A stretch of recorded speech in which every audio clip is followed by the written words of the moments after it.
صاحب کے بارے میں سوال یہ ہے کہ بعض مساجد کے اندر اس طرح کے قالین اور پھر ان کے نیچے فوم بچھا ہوا ہوتا ہے کہ زمین کی سختی محسوس ہی نہیں ہوتی، اور بعض اوقات اگر وہ فوم ہٹایا جائے یا وہ قالین ہٹایا جائے تو بعض لوگ کہتے ہیں کہ ہمیں جو ہے نا وہ زمین سخت لگ رہی ہے، تو اب ایسی جگہ سجدہ کرنا کیسا ہے؟ اتنی مشکل سے کوشش کر کے نماز پڑھنے آتے ہیں، وضو کرتے ہیں، وضو بناتے ہیں، سردی برداشت کرتے ہیں، گرمیاں بستر چھوڑ کے آتے ہیں، کوئی ایسی روم چھوڑ کے آتے ہوں گے۔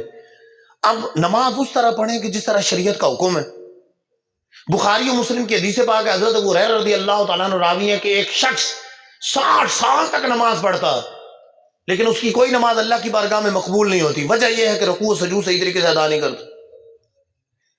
اب یہاں پر سجدہ اس انداز سے کرنا کہ زمین کی سختی محسوس ہو، یہ فرض ہے، ورنہ سجدہ نہیں ہوگا تو نماز نہیں ہوگی۔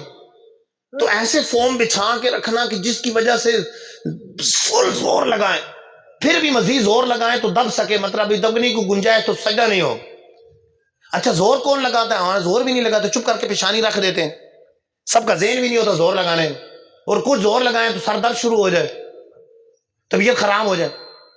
تو لہذا عافیت اسی میں ہے کہ نیچے فوم نہ ہو، کیونکہ اس طرح کی فوم جیسے کہ بتا رہے ہیں کہ زمین کی سختی نہیں محسوس ہوتی اور دبتا ہے جسم، اور پیشانی اور دبتی ہے، تو سجدہ کیسے ہو؟ عربی کتابوں میں بھی موجود ہے، اگر اردو میں پڑھنا چاہیں تو بہار شریعت کے اندر بھی جزیہ موجود ہے، اردو میں کوئی پڑھنا چاہے، ورنہ عربی کتابوں کے اندر بھی موجود ہے۔ سجدے کی تعریف ہی ہے وضع الجبہۃ علی الارض علی وجہ تعظیم من غیر سخریۃ، پیشانی کو زمین پر رکھنا، اور بعض کتب میں یوں لکھا ہے کہ وضع شیء من الوجہ علی الارض علی وجہ تعظیم من غیر سخریۃ، پیشانی زمین پر رکھی جائے گی۔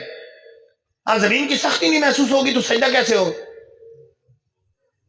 اگر گھٹنوں کا مسئلہ ہے، 2-4 کا مسئلہ ہوگا، اس کا ایک آسان حل یہ ہے کہ یوں کر لیا جائے کہ 4 5 6 10 جا نمازیں فوم والی بنا کر سائڈ پہ رکھ دیں، جس کے گھٹنوں کا مسئلہ ہے وہ آ کر اپنی فوم والی بچھا لے اور پڑھ لے۔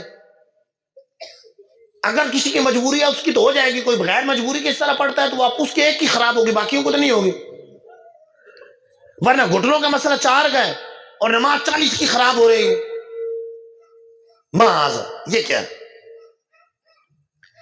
ایک دوسری طریقہ بھی ہوتا ہے، وہ یہ ہوتا ہے کہ 4 فٹ کی اگر جا نماز ہے تو آگے سے 1.5 فٹ کے فوم نہ بچھائیں، پیچھے جو 2.5 فٹ ہے ادھر جو ہے نا فوم بچھا لے، گھٹنے تاکہ فوم کے اوپر آئے اور پیشانی زمین کے اوپر لگے،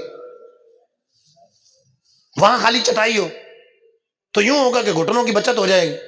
یہ ترکیب ہو سکتی، تو یعنی طریقہ ہے اس کو کرنے کا۔ باقی یہ ہے کہ زبردستی کہ نہیں اب کرنا ہی کرنا ہے، تو یہ مطلب جن بیچاروں کے جو جوان ہیں، جن کے گھٹنے کام کر رہے ہیں، ان کی نمازوں کو کیوں خراب کر دیں؟ تو پیشانی زمین پر جمنی چاہیے، یہ ضروری ہے۔ یہ دیکھا دیکھی نہیں، فلاں بھی یہ کر رہا ہے، فلاں بھی کر رہا ہے، لوگ اب دلائل یہ دے رہے ہوتے ہیں کہ فلاں حکیم صاحب کو میں نے کہا دیکھا تھا وہ بھی ایسا کر رہے تھے۔ اب حکیم صاحب کر رہے تھے ایسے کہہ رہے ہیں جیسے پتہ نہیں فلاں مفتی اعظم کر رہے تھے یا فلاں مفتی صاحب کر رہے تھے۔ اب حکیم صاحب کر رہے تھے یا فلاں کوئی داڑھی والا کر رہا تھا تو یہ عمل دلیل تو نہیں بنے گا۔ یا فلاں مسجد میں بچھا ہوا، وہ بڑی مسجد میں بچھا ہوا ہے، وہ چھوٹی مسجد میں بچھا ہوا ہے، وہ فلانے کی مسجد میں بچھا ہوا، فلانے کی۔ بعض اوقات اماموں کی سنتی بھی نہیں ہے، انتظامی زبردستی کہتی ہے بس بچھانا ہی بچھانا ہے، امام صاحب سے پوچھتی بھی نہیں ہے، امام صاحب بتانے لگتے ہیں تو مانتے بھی نہیں۔ بعض اوقات یہ بھی ہوتا ہے۔ تو کسی اگر واقعی کوئی مفتی صاحب کی مسجد ہے اور وہاں پر قالین بچھی ہوئی ہے تو یہ بھی دلیل نہیں بنے گا۔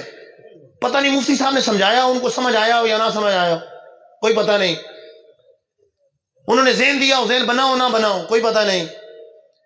تو لہٰذا فوم ہٹا دینے چاہیے، نماز اس طرح پڑھیں جس سے اللہ رسول راضی ہو، جس سے نماز قبول ہو جائے۔